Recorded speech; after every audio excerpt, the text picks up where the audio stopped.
Hello, fellow Econauts, and welcome back to our show. I'm here with my brother Ben, the Rocket Man. Hey, Ben, how are you? Hey Simon, hey fellow Econauts, how's it going? Today we're looking to the stars.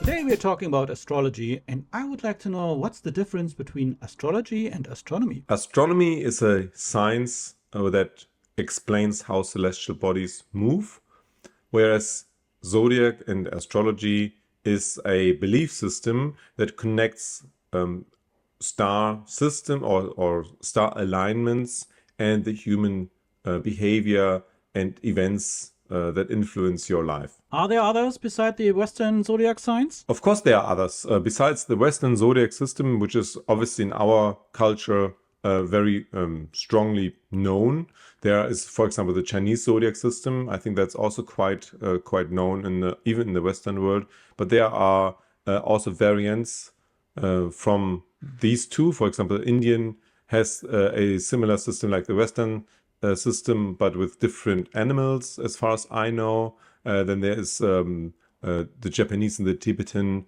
system that is very strongly influenced by the Chinese system. And we have lots of, older systems like the Mayan, Native American system, the Egyptians, and so on. There are many zodiac systems around. What importance do those systems have on culture and science? As I said earlier, these systems are very old, and in ancient times, it shows that people always looked up to the stars and tried to find explanations of what happens in our life and if there are any forecast systems available.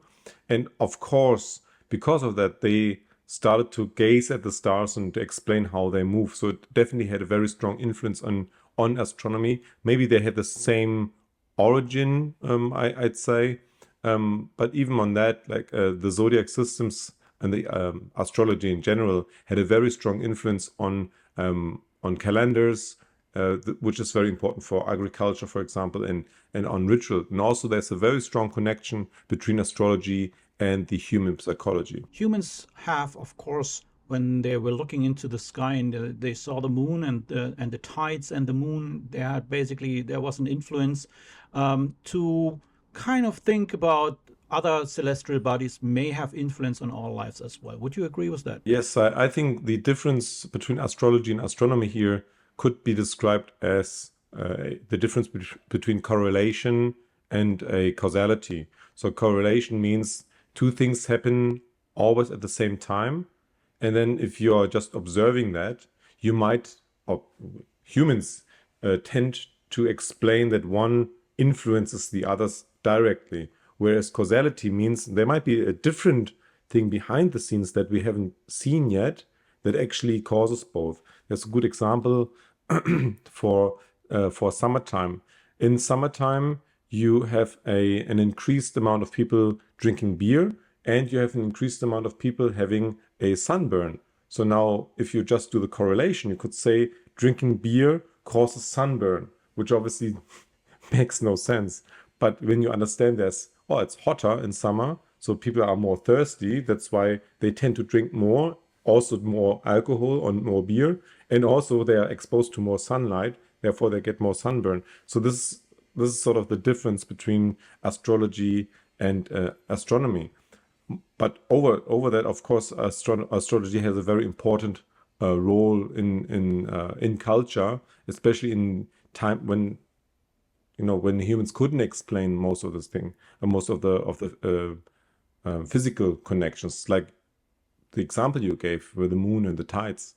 They didn't understand that the moon, of course, is close enough to actually have a gravitational influence on our planet, whereas stars, especially this, like not the planets, but other stars, are so far away that they have no measurable gravitational influence on our planet. You mentioned briefly the influence that zodiac signs have on the psychology of humans. Maybe you can explain a little bit more about that. So zodiac signs, divide human traits in archetypes, and as humans tend to gravitate to these archetypes. So, and also it's easier to sort of say, oh, I'm a lion, I'm a leader, or no, I'm a Virgo, I'm organized and analytical. So these are sort of categories people like to gravitate to, and sort of now you could ask, is the influence coming from, oh, I want to be like this, or I'm really born at this time? If we just look at the Western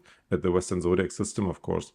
And also, there's a strong desire in humans to understand ourselves in our surroundings. And as long as we don't have other tools, such as, scientific evidence for things, we tend to explain things within our possibilities. That's also how all these ancient gods in ancient Rome, for example, they explained lots of things that happen in nature with gods, because they had no other tool than saying, okay, there must be a higher power that can do that.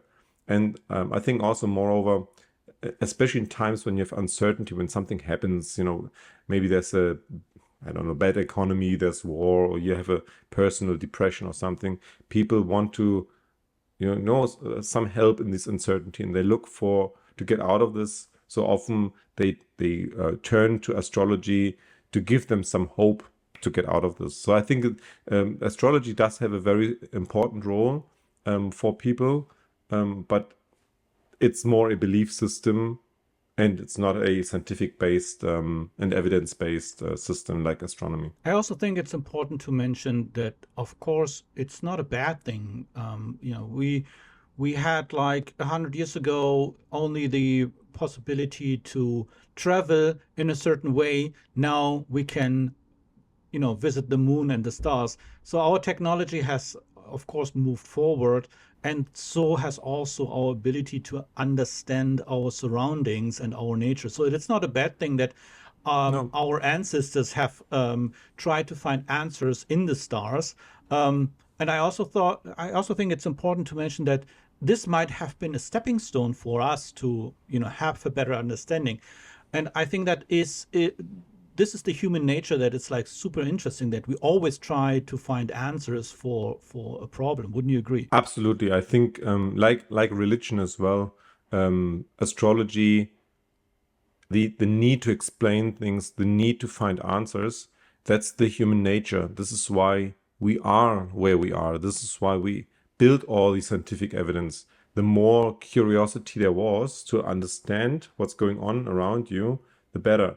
Also, don't forget, like 2,000 years ago, 3,000 years ago, 10,000 years ago, they didn't have TV and internet and whatnot. And so therefore, the word of mouth was, they didn't even have books and like printed books in that sense. So the word of mouth was very important, and having elders who could explain things to the younger generation, and also using this as a tool, the storytelling tool, to carry over traditions and carry over traits and values, such as, oh, you don't do this because you can, if you steal, the gods will be very angry with you. It was very important to have a usable society that is not chaos, not chaotic, but more in order. So I think it's very important to mention this as well. So nowadays a lot of people smile and now, okay, it's just like some belief system, but I think it's also very important to understand that this,